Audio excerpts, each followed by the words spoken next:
COVID kind of pushed me to learn some interior photography because now I can apply all that and I can offer a better service to my clients. So instead of needing to hire, like somebody to take portraits, somebody to take interior shots, I can do the entire thing. And that's very valuable because I think It's money a is definitely an package. issue, but also Yeah. the fact that in one day you get everything. So there's a lot of there's a high degree of service, and convenience becomes also a key aspect.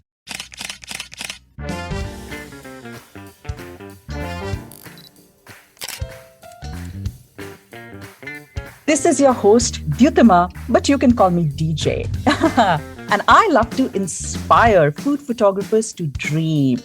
I spent 15 years as an architect studying buildings and constructing hospitals before taking the biggest leap of faith of my life, which was setting up a food styling and food photography business right from scratch.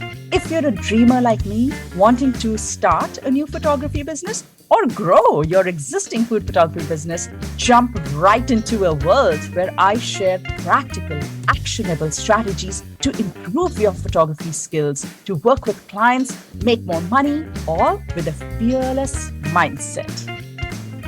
This is the My Food Lens podcast, and we take you one step closer to your dreams. So let's go.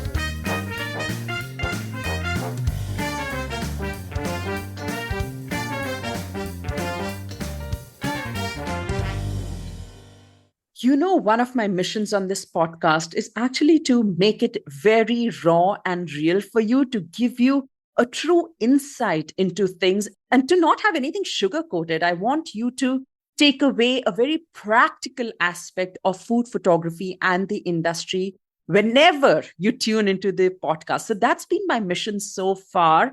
And that's kind of the theme of, what we're going to talk about today. So today our guest is Francesco Sapienza. And why I wanted Francesco on this episode today is because we're going to talk about something that is raw to the core. It's raw like anything. It's actually a deep dive into the harsh realities, the truth about being a professional food photographer. So Francesco was actually an engineer, and it took him 7 years to transition from part-time photography to full-time food photography. And when he did, he's gone out to work with clients such as the Whole Foods Market, Rizzoli Publications, which is a huge name in Italy, the Smithsonian Books. He's worked as a photographer for them, and he's also worked as a photographer for the New York Times. Francesco has a beautiful and amazing history. He grew up in Rome. He was educated in Stockholm, and he set up his photography business in New York. Wow. What a competitive market to kind of set yourself up in, right? And that's why I think he's the perfect person to throw light on what it takes to actually set yourself up as a professional food photographer, as a commercial food photographer, what it takes to set yourself up as a business, and all the curveballs and all the hardships and all the hard realities that come your way. Francesco is going to tell us all about that and much more about how he got to work with the New York Times. So let's get started. Let's get Francesco on and let's get the ball rolling. Here we go. Hi, Francesco, and welcome to My Food Lens podcast. Such a pleasure to have you here today. Thank you so much for having me on. I've been looking forward to this. I listen to you all the time, and I think this is going to be fun.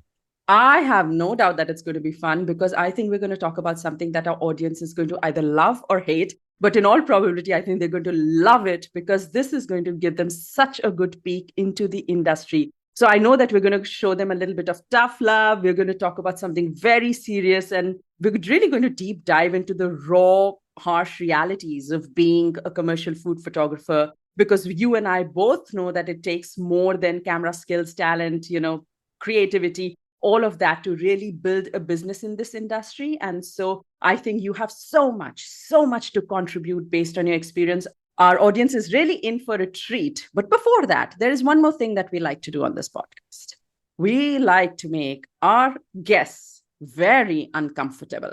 So let's make you very uncomfortable right now. All right. So before we get into the serious stuff, are you up for it? What do you think? Yeah? Yeah. Should we do it? Go Okay. for it. So before we get into the serious stuff, maybe you can share with us something very fun, something that your audience or our audience may not know about you. Why don't we start there? It's very fun. I'm not sure, but I can say that I've been actually doing for more than 6 months. And it's a new practice that I've been thinking about it for a while. And it's called exposure. Are you aware of what that is? No, tell us. So basically, some science and a lot of people that I follow, they talk about the benefits of actually exposing your body to cold for, I think they say that already with the 5 to 10 minutes a week, you can get benefits, health benefits. Okay, I know, I know this. I just didn't know the word. All right, I'm so interested now. Tell me. And I've always suffered from cold. I'm always on the cold side. So I always run cold. And to me, I was like, no, I'll never be able to do this. But then I kept listening to these people, and there's a lot of research behind this. And I'm like, you know what? I'm going to use my very strong ego to kind of force me to do something that I really don't enjoy. So I said, you know what? Okay, it's May, June. It's starting to get really hot. Maybe I should start practicing now, because I know that it's also a practice. You can't just jump into a cold plunge when you're not used to it and you don't even enjoy the cold. And so I started with ending the shower with maybe 10 seconds cold water, and then 15, and then 30, and so on. And that was my practice. And now I'm at about 2 to 3 minutes. No way. 4 times a week. No, and this when weather, I say cold, oh gosh. Yeah, when I say cold, it's cold. It's the coldest water I can get out of my shower. It's probably 5 Celsius. So what's that? 30, maybe 38 Fahrenheit, something like that. Yeah. And now over Christmas, we have a property in Jersey, and there's a lake there. And I tried for my very first time a cold plunge. So basically, I just jump in the water at 33 Fahrenheit. Is 1 or 2 degrees Celsius. And first time I could stay there for 15 seconds. The second day, 1 minute. And the third day, I could do 2 minutes. Wow. And that's plenty. Yes, and that's too I have much. to tell you, I have to tell you, the feeling afterwards is totally incredible. I never thought I would get addicted to something like this. Wow. That is amazing. And, it's such a reset for your body and mind that it's like, I wish everybody gave it a try. Yeah. It takes a little bit of adjustment and practice, but it's like, when those days when you wake up, maybe you're not really looking forward to things that are going to happen during that day. There's nothing really exciting. And, maybe the weather is not so nice. And you're like, you feel like kind of low. Well, go under the shower for even cold 1 plunge. minute. Cold shower. Yeah. Oh my God. It just re-energizes you in a way that I didn't think was possible. And so this is my... It's amazing. One thing that I incorporated into my routines, and people think I'm crazy. No, I love it.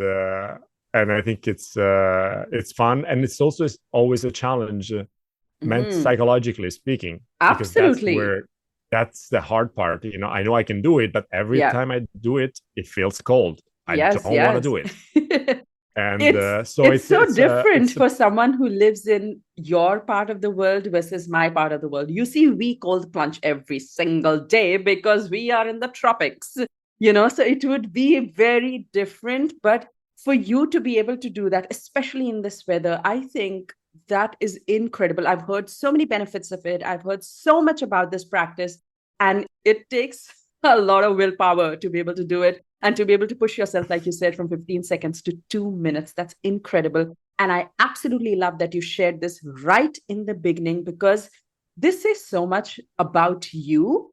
And, we're going to be talking about challenges and overcoming yourself and really having resilience and willpower. That's going to be a lot of what we talk about today in food photography. And when we can incorporate something so powerful in our personal lives as well, boy, you're in for a treat. So fantastic. Thank you. Thank you for sharing that. I want to begin by really telling our audience a little bit more about, like, we all know that you're a commercial food photographer, but can you just give us like a really quick snapshot of what are the kind of projects, clients, or commitments that you typically work with? I would say that about 60% of my business comes from the restaurant industry. So typically is shoots for restaurants. And, like the need for imagery and content has exploded in the past 10 years and definitely, with and after COVID. And so that's a big bulk of my business. Then there are other projects that are still within food. So culinary brands, it could be, cheese importers, or it could be a company that makes cookies. It's always food related. So it's always a culinary brand that I work with. One example would be Lavazza, Italian coffee brand, very, very big, and it's expanding in the US a lot. And I've been working with them for almost 10 years now. Wow. And so those projects are slightly different compared to going to a restaurant and taking photos of dishes and chefs and interiors. But they're equally fun, I would say. So, for example, for the cheese brand, like what kind of services, or what would be the scope of your services, if you can just tell us briefly? Definitely social media content. But very often in this case, it's more geared towards maybe e-commerce before even you go to social media. So I would say it would be product photography, and that is more towards e-commerce than editorial photography, for sure. Some of those projects are like that. So sometimes, sometimes there is some styling, but very often it's very basic styling. Yeah. But there's a lot of focus on showing the product the way the client wants, of course, that to be seen. And which means that basically it's almost like taking a portrait of, of an object and trying to portray it, and based on the indications and the direction that you get from the client. So more like studio work, that type of project. Whereas when I work for restaurants, mostly it's in-house, so at the restaurant. And it's more like lifestyle, social media vibe. And yes, there are beauty shots of dishes, but there's always a component, the human element, or the decor or other elements that the brand wants to highlight. So it's more towards lifestyle, I would say. On one extreme, there is the pure product. On the other extreme, there's the pure lifestyle. And in between, you get all these different things. They fall into those in that space. And of course, when you do restaurants, then very often you take portraits of chefs or personnel, especially for social media purposes. Even big brands have started to really try to highlight just standard employees who might not be the famous one, the famous chef in the kitchen. It might be a line cook, or it could be somebody, a server. And because they want to bring these stories alive, they have so much power so that people can connect much more with the brand when you see actual stories of, it's not a chef that is on TV. It's just a normal person that works there, but that person is working for that brand. So I think it's interesting. I think I've seen a shift in how brands have used the images, or the type of images that they want to create to make everything more personal, more relatable, I would say. Absolutely. Yeah. And a bit more scrappy. I feel like they are like, okay, let's create and there's a bit of realness to it. It's less manicured and polished. So this is great, because this really gives our audience a snapshot into what all prospects are there in the realm of commercial food photography. It's not just restaurants, or it's not just products. It could be, portraits, it could be digital, it could be print. It doesn't always have to be editorial style for that. And also very often, especially in the beginning, when a new restaurant opens, there's a lot of interior shots or shots of decor, which can make the entire thing a little bit challenging, actually, because, interior photographs are very, very different from portraiture, very, very different from food. So I would not but it's funny see a food photographer fit into that. You think? Well, I'll tell you a story. One of my very first gigs, when I used to live in Sweden, I'm talking now more than 15 years ago, was an interior shoot for a hotel. So I kind of had tried that a little bit. Right. And then during COVID, unfortunately, there was not a lot of work. And a friend of mine who is in real estate, who is an interior photographer, he said, "Hey, do you want to help me? Because I need help. I have too much work." And I'm like, "Yeah, of course. I need to work. The restaurants are closed. What can we do together?" So he kind of trained me a little bit. And basically, I learned how to take good photos of interiors. And that helps a lot because very often that's part of what the brand requires. And so it's good to at least not be totally intimidated by that type of stuff. Just So be when they familiar ask you, with can you it. do that? Yeah, can you do that? And say, yeah, sure. It's no problem. And the same thing with portraiture. I don't know if we'll go there, but my very first passion was portrait photography. I wanted to become a portrait photographer. Oh, That was wow. my aspiration. So that was my number one thing.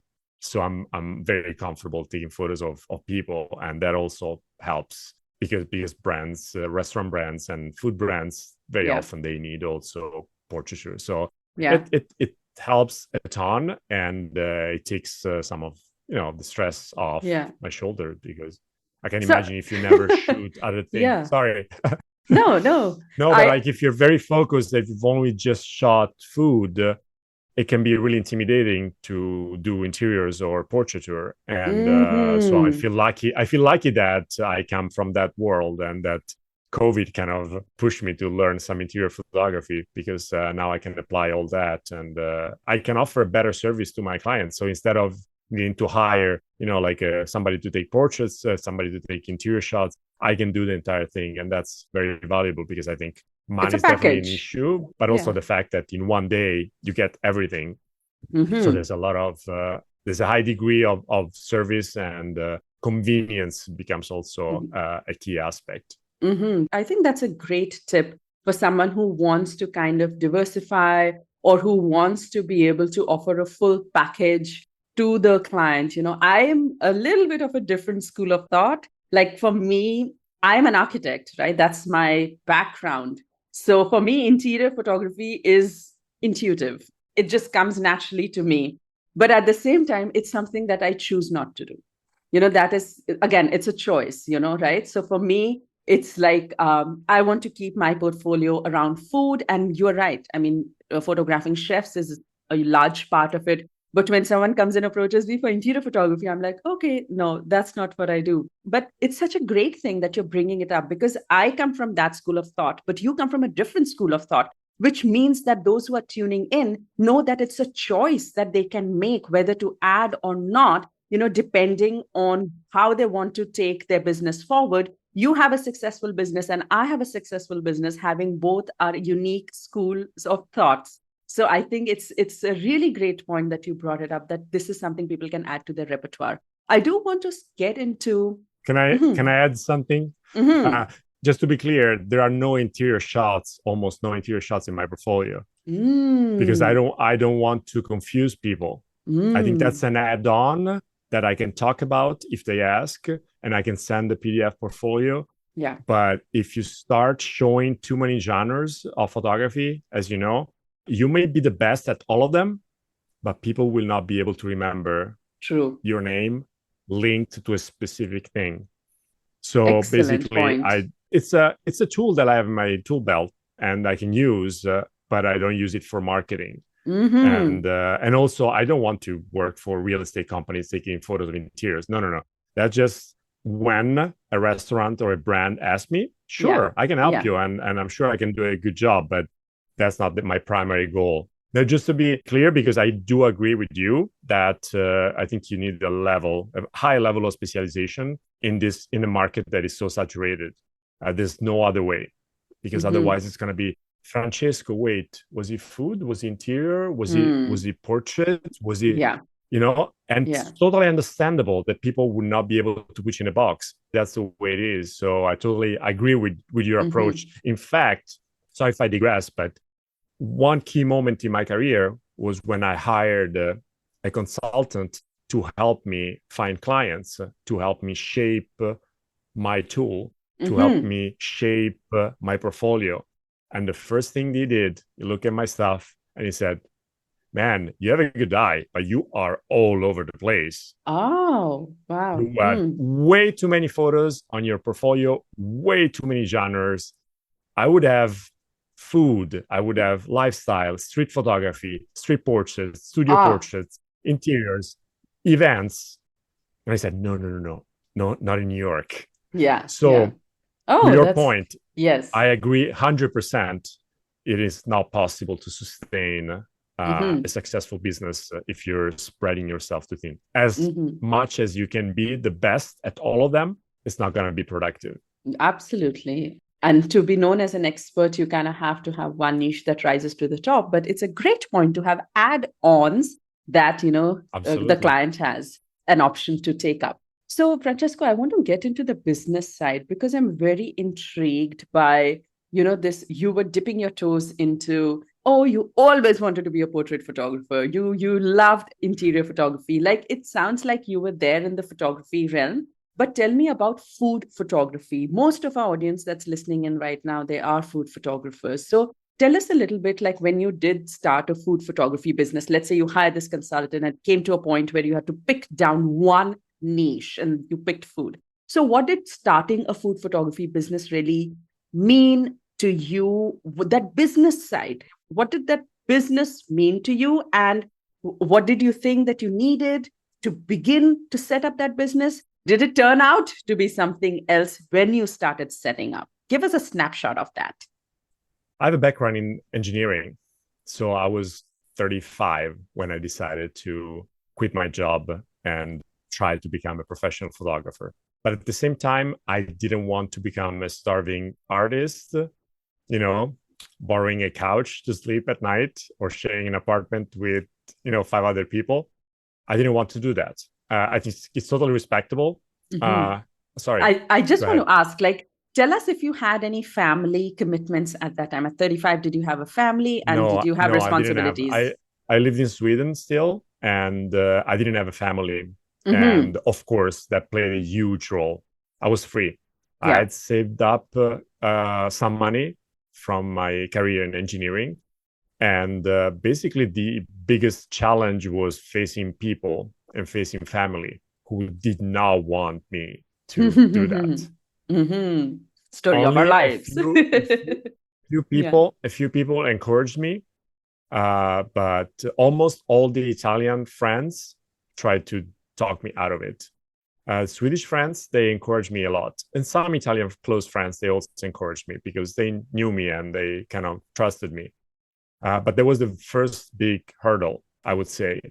So I decided that, there are a lot of people who have 2 jobs, they want to make it as an actor, as a dancer, as whatever. And they work different jobs and they sustain their passion with income coming from something else while they grow their own business and while they cultivate their passion, while they become good and so on. So I decided that that's what I would do. And even if it would take years to, detach myself from engineering, I'm patient. I'm not in a hurry. So I decided to phase out basically my engineering career very slowly by keeping assignments as a consultant and then basically learning the craft of photography, learning the business without having the stress to pay the bills with photography. Because at the end of the day, I was sure that if photography becomes another job, meaning that I have to photograph things that I'm not interested in, then there is no point.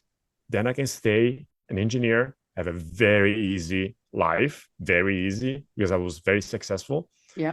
And I think that part was the key part in my change because I was aware of that. So I'm going to try and change, but not for any type of photography. I want to do, at that time, it was portraiture. And then it changed, but the passion for what I'm shooting when I'm shooting food is exactly the same as for portraiture. So what I'm trying to say is that it was a very it was a slow process. It was very intentional, very slow. It took me 7 years.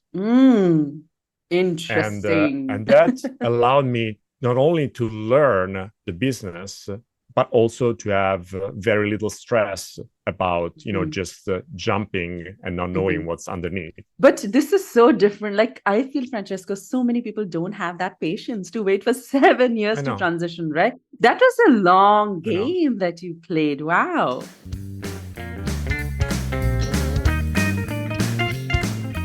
Yeah. And then at some point, that was not super easy, but at some point I said, stop. I said, no, because now the photography business has increased. And now I need to fully dedicate myself to that. Otherwise, I will never cut the umbilical cord. And I will always be this half photographer, half engineer. So there was a little leap of faith, but of course it was on grounds that, they're pretty solid. So my very first instinct when I started playing with the camera was maybe I have an eye, but I don't have talent. I don't have enough talent to become a photographer. So I put it aside and I said, okay, it's going to be a hobby for me. Then as I was improving, because I really wanted to improve, I really wanted to learn lighting. And of course, coming from, having a career in engineering, I could afford buying gear. So that was great, of course. So I could master lighting, and that was really, really important. So technically speaking, there was nothing major that I needed to learn. And I was like, okay, observing the business, I realized that, okay, I can see a lot of photographers, some of them professional photographers, some of them, I see their images and I go, wow, they are incredible. Other photographers, wow, this guy or gal, they're really busy, but I don't know, the images don't really move me, but they're so busy. So my question was, is there something else that actually needs to be in place in order to have a successful photography business? And my own answer was, yes, I think there's more. I think, in fact, that being able to take good photos is probably a much smaller part compared to the rest of the business. True. Love it. Yes. Yes, of course, there are technical difficulties, but you can learn. You can learn strobes. You can learn continuous light. You can learn different cameras and lenses and programs and apps. That you can learn if you want to. The business is a little bit more difficult because every person is different. And every person approaches things differently. And every person deals with, for example, rejection differently. So I was like, and I thought that networking was really key. And then I look at the business basically from the outside and try to compare it to other businesses. And coming from engineering, I had some business background also. So it's like, okay, what parts go into a business? Yes, that's the final product, but what about all the rest? And I was like, I think I could have a shot at this. So that's where I came from, not because I thought I was great at taking photos, not at all, but I thought I can be good enough at taking photos. So that was my reasoning, that was my approach. And it doesn't matter that I wanted to start with portraiture, because it's still photography. It's still, even if the final product is different in terms of genre, but the process is very, very similar. Then, of course, the approaches for marketing and for building your brand might be slightly different. But still, we're talking about a business that has a final product, and the actual act of creating the images is relatively small compared to the huge part that people don't see, the iceberg, the part under the water. Nobody sees that until they start. And so that was where I came from. Yeah, I love it. If I had to tell you the big challenge, I'm going to shock you, of course. Nobody says this, but the big challenge was pricing. Pricing was the very big challenge. And linked to that, there was dealing with rejection. Yeah. That was another big one. And they are kind of connected to some extent, because, of course, if somebody doesn't want to pay you because they think you're too expensive, well, to some extent, you feel rejected.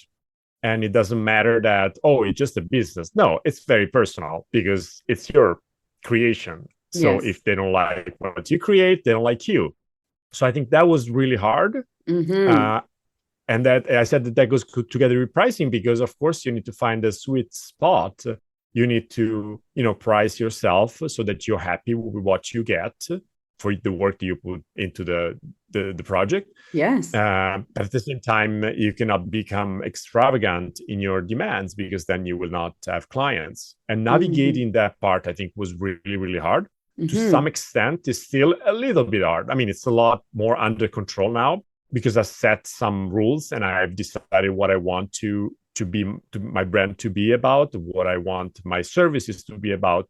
So I'm standing on much stronger ground, but I just question and you go like, okay, should I ask for more? Or I think this is way too much for them. I still want to work with them. What do we do?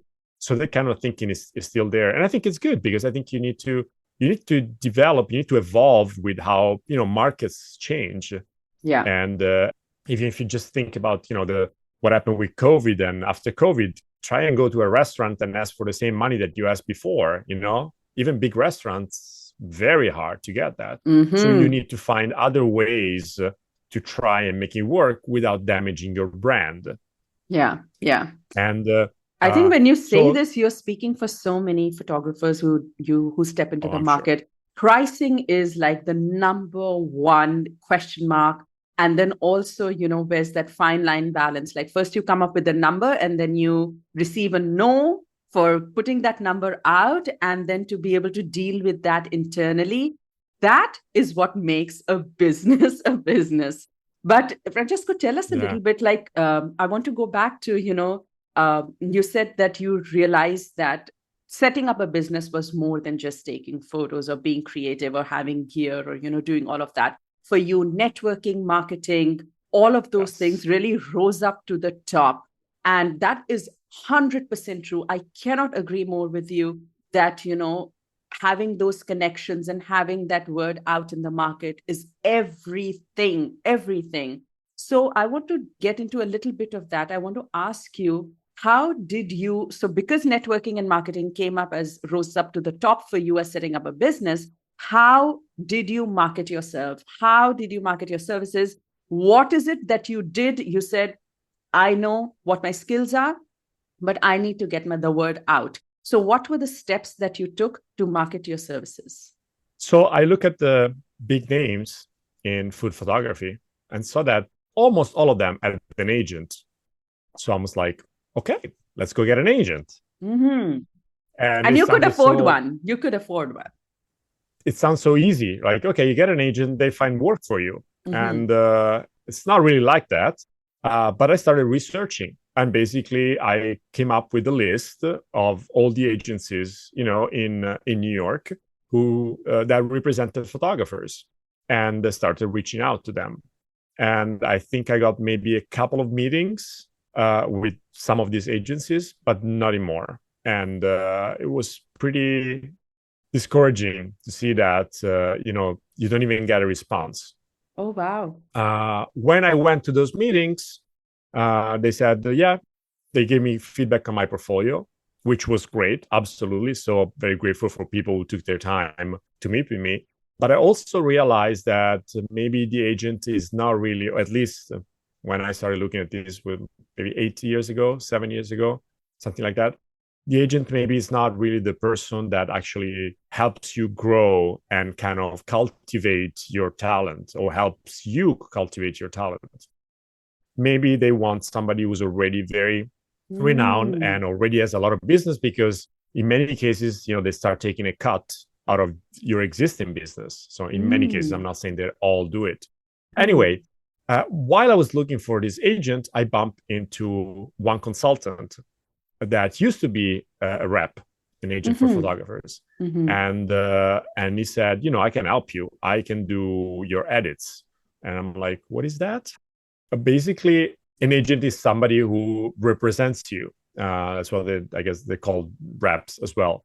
And basically, depending on the deal you have, clients negotiate directly with the agent, and the agent then has an agreement with you, and they take a percentage of your work and all that. But you are part of, you're under their umbrella, so to speak. So I guess they, to some extent, help you also pitch, but they do some work in pitching for you once you have agreed with them, what you would like to be paid, what kind of work you want to do, and etc. But then there are other people, other professionals who are consultants, who might just help a photographer, for example, create a good edit, a good portfolio edit. Or help them with marketing strategies or with contacts and so on. Right. So as I was looking for agents, because I wanted the easy way out, I want somebody who just, signs me up. Yes. And then I start getting work with no work on my end. That's what I wanted. Of course, who doesn't want that? So I bumped into this guy, and he used to be a rep. And at that point in time, he did consultancy for photographers. And he said, yeah, I can do your portfolio edits and help you basically shape your material, your portfolio, so that it becomes more appealing, more clear to the clients. And that's when I realized that I needed to specialize way more than I was doing. But that's the guy who told me, you have a great eye, but you're all over the place. You cannot have a portfolio that looks like this. So first thing he did is like, okay, what do you want to shoot? And I said, food and portraiture. I said, okay, fine. So he created 2 portfolios, 2 edits, one for food, one for portraiture. And at that point, we were happy enough that, I had 2 genres, but, there was some overlapping because of the chefs and things like those. So I was pretty happy. And then I asked him, okay, how do I get clients? And he said, well, I can connect you with some people, but I don't have a list that you can access. I don't even have it myself. But there is a company that actually sells lists. Ooh. And this company, I can name them. It doesn't really matter. It's called Agency Access. At the time, they were the only one, or maybe they were 2, but they were by far the biggest company who owned basically lists. And they were selling the lists to photographers. On top of that, they would also sell marketing services to photographers. So they could create campaigns for you. And so I got in touch with these people, and it was quite pricey. I don't remember how much, but it was several $1,000s per year you would pay. But the consultant told me, I think you should just buy the list and then do the rest yourself. And so I subscribed to the services. And then after a while, I realized that, okay, no, I'm not able to do this. I need more help. So I actually hired this company to do also my campaigns. Okay. And basically, they would help you create a small portfolio. They would create prints, postcards to send to specific clients. And then they would also create lists. Because imagine these people, they have a list for the entire world, I think. So unless you start... it's a global list. It's not just... Yeah, it's totally global. Oh, wow. At least it used to be. I haven't been in touch with them for at least 5 years, so I wouldn't know now. But the thing is that, it's just a huge list. So you need to kind of filter it so that you find the right people to contact. And so basically, we started doing some campaigns. And I also started reaching out to some key persons personally by just using the email that I found. And I didn't get any big job directly from these activities, but from 2 relatively small jobs, I got huge jobs afterwards. So one was an editorial with a portrait of a big manager at JP Morgan Chase, the bank. Nice. So I think the editorial was like $300. But then this guy really liked me. Yeah. And I connected with him. And then I shot for them for like 3 years. Fantastic. I shot for Chase for like 3 years. So the seed came from me using this company and reaching out to these people. But then, I was lucky enough that I was taking portrait of this guy and he loved me. And then we started working together. The other element, and that's the one that actually brought me more into food, is that after I started doing food photography, I actually was hired to publish a book. We didn't talk about this, but I also published 2, actually more than 2 books, but one book very big for the Smithsonian and one series of books for Rizzoli, which is an Italian international publishing house. Nice. And so once the book was out, I said, you know what? I'm going to send this to people. So I decided to invest money and send my book to people. And I was like, okay, I'd like to work for New York Times. Let's send it to the editors at New York Times. So I think I selected, there were maybe 3 or 4, and I sent the book. And then I was like, okay, these people will definitely get in touch with me to say thank you for the book. Yeah. No, they didn't. I was like, you know what? I don't like this. That's the tough So part. yeah. So I'm Yeah. like, I can't believe that I send you a book and you don't even answer me. So I start calling them. Hmm. And I called this lady up and hi, Look it's at Francesco. you going at it, Did not you giving up. I like did it. you did you get my book? And she goes like, oh yeah, I loved it. Oh wow. Actually, I would love to work with you. What's your availability next week? And I'm like, excuse me? Look at that. Oh, wow. Mm. So this photo editor at the New York Times started giving me work like Yeah. twice a month at least. Wow. And I would go to restaurants and take the photos for the restaurant review. So basically, they would have their critic to go there incognito, of Yes. course, Yes. and eat the food. And Yes. then they once he was done, they would call me and say, "Okay, I need Yeah. you to take these 10 shots of these dishes," Yeah. and then they would create the review. And that was my door to the restaurant industry. Yeah. I just wanted to work these gigs for the New York Times. I didn't realize that I was getting in Yes. touch, Yeah. hands on, Yeah. like doing a project with these big restaurants or smaller restaurants.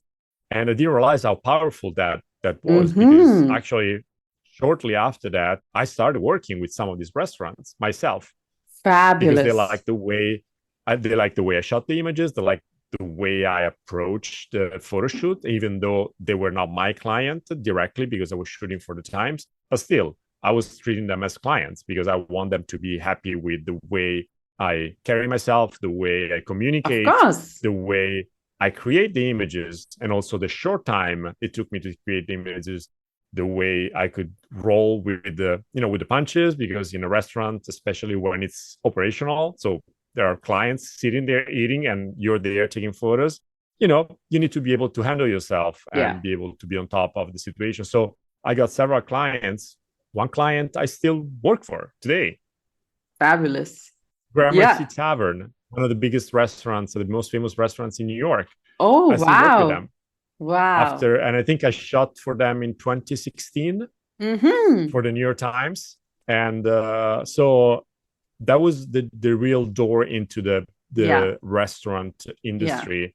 And that was very, very powerful. So back to your question, of course, I did something myself actively because I decided to invest money into buying Yes. these lists and Yes. contacts. And back then, it was really hard to find who was the person to contact. I think today is slightly easier because of social media. Yes. Um, but back then, basically, that was my shot, and I took the shot, and it went well because basically, I started getting business, even secondary business, out of Mm-hmm. this. Mm-hmm. And I think I stayed with them 2 years. But after a while, I realized that I wasn't super happy with how things were done after a little bit that I've been working with them. And the thing is that every single photographer who wanted to, find the list would go to them. So at the end Right. of the day, you would have this. All the photographers in New York would have the exact same list and would approach the Same clients in the people. exact same way. Yes. So I thought that it was time to stop using that type of service. And at the same Yeah. time, of course, my business had expanded quite a bit and I had enough contacts. And then the word of mouth started to kick in and Yeah. that became my primary source. Mm-hmm. But to make this very practical, you need to make an effort. Either Yeah. you purchase a list or you go about it, the way you want and find accounts, but you need to actively market yourself. You need to actively contact people. And it's not very easy for a person. I'm on the very shy side of the spectrum. As my friend says, I'm the most sociable introvert that he knows, but I'm still an introvert, and it's still hard for me to do cold calling. Yeah, it It's really, really does. hard. Yeah. For But me, you for need to have me here, I think I have like four big takeaways. First of all, I applaud you. I really applaud you because marketing yourself like this and doing things that are so uncomfortable are tough. And a lot of people lose out because they don't take these steps. So for me, there are some solid takeaways in what you have said. And number one is exactly what you said, and that is to invest. So if you want contacts, then you went and you bought a list. You didn't think that it's going to cost me $1,000 right now. You said, this is what I need to get started. So you invested in yourself. Now, whether that's gear, that's an email list, that's contact, that's a different thing. The point is you're willing to put in the money up front to be able to get something back in return. The second thing that absolutely struck me was that you had some resources that you had created, and you had a very clear idea on who you wanted to work with. You said New York Times, and you were like, okay, so how do I get my foot in the door? And you sent them something. So the point was you had this clarity of who that client meant for you, who that person was. So having that very clear makes your, gives a bit direction and tells you exactly what you need to do, who you need to get in touch with. Okay, the third takeaway for me was that you didn't give up. I mean, come on now. There are such few people in the world who would have done what you did.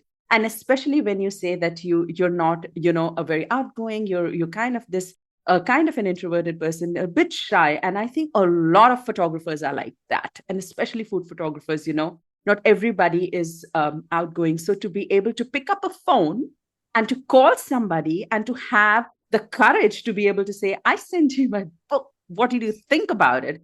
That is something else. I feel like so many of us give up at that step, especially when we are cold pitching and emailing. We don't realize that the person on the other side might be busy, and there might be another reason why they have not replied to us other than just saying no. So for me, that takeaway is huge, that you did not give up and you went at it.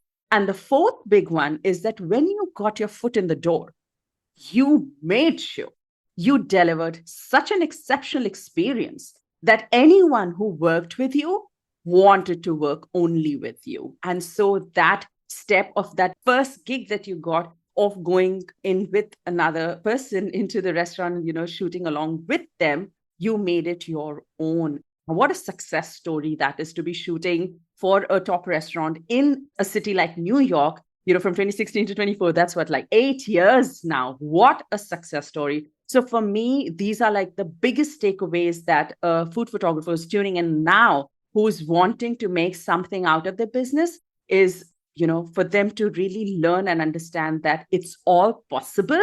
You just have to keep going at it. So I want to dive into another big thing that you mentioned, and that is pricing. That one was another challenge that rose up to the top. And you said, oh, I didn't know how to price. And when I priced, I was trying to find that fine balance. So can you talk about, we all go through this challenge, and we all find a way to kind of come up with a number that works for us, that works for the market that we are in. But can you leave our audience with maybe some tips on what kind of an approach they can adopt if they want to come up with a competitive price for their services?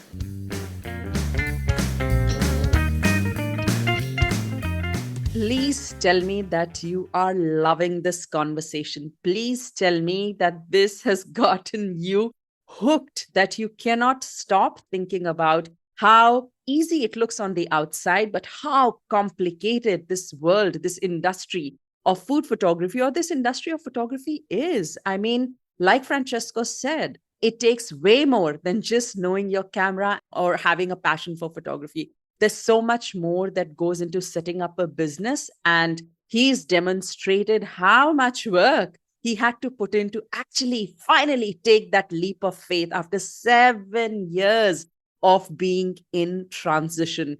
We're going to continue our conversation next time with Francesco in part 2 of this episode. We are going to get into pricing. We're going to talk a lot about scaling your business. How can you make it bigger by working less? We're also going to talk about tough situations with clients. We are going to talk about client work. We're going to talk about experiences, and we're going to talk about how to be able to meet the profit that we set for ourselves, how to be able to meet the vision, the profit, and the success that we dream of having when we set out to become professional food photographers. All this and more in part 2 of our conversation with Francesco. I'll see you next week with another episode. Until then, bye-bye.